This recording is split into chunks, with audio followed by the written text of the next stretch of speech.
Hi అండి. ఇక్కడ వచ్చేసి ఇది బెనీస్ అంటారండి. ఇది ఆ బెనీస్ కర్రీ అయితే చేస్తున్నాను. చూడండి ఎలా చేస్తానో.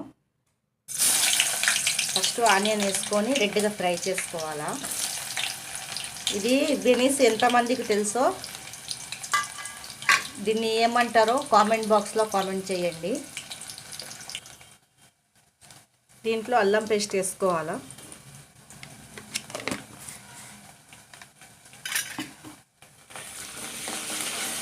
ఈ కర్రీ చాలా బాగా టేస్టీగా అవుతుంది.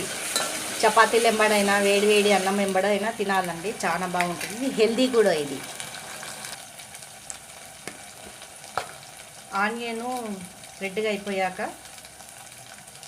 మనకు రుచికి సరిపోయేంత సాల్ట్ వేసుకోవాలి. ఈ కర్రీ నీళ్ళుగా చేయొద్దండి, నీళ్ళు పొయ్యొద్దు అంతగానము. పసుపు,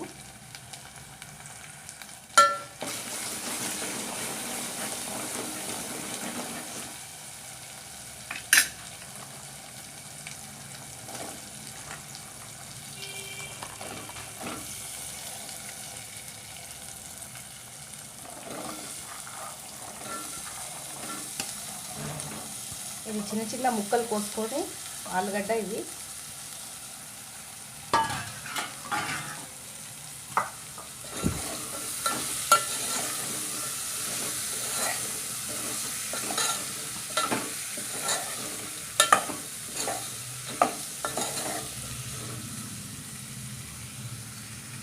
ఇది సన్నగా ఉంటుందండి. దీన్ని మేమైతే బెనీస్ లాగా అంటాము.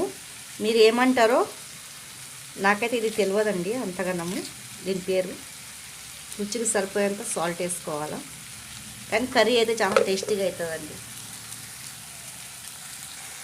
దీంట్లో టమాటాలు కూడా వేసుకోవాలా. టమాటాలు వేసుకుంటేనే రుచి వస్తుంది. కరివేపాకు కూడా వేసుకోవాలండి, టేస్టీగా ఉంటుంది కర్రీ. నీళ్ళు ఎక్కువ పోసుకోవద్దు, కొద్దిగానే పోసుకోవాలా. నీళ్ళుగా అయిపోతే కర్రీ బాగుంటుంది. దీన్ని ఉడకనియాలండి, మూత పెట్టేయాలా.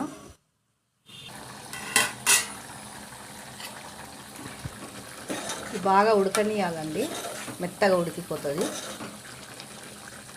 దగ్గరికి రానియాలా నీళ్ళు ఇంకే వరకు. దగ్గరకు వచ్చేసాక పైనుంచి కొత్తిమీర వేసుకోవాలండి.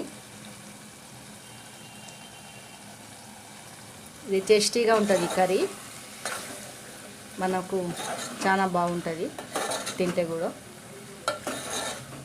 దీని వెంబడి పప్పు అయినా లేకపోతే ఇది మన రసమైనా చేసుకోవచ్చు అండి, అట్లా కూడా చాలా బాగుంటుంది కర్రీ. లేకపోతే వేడి వేడి అన్నం వెంబడైనా తిన్నా చాలా బాగుంటుంది. ఈ వీడియో మీకు నచ్చినట్లయితే లైక్, సబ్స్క్రైబ్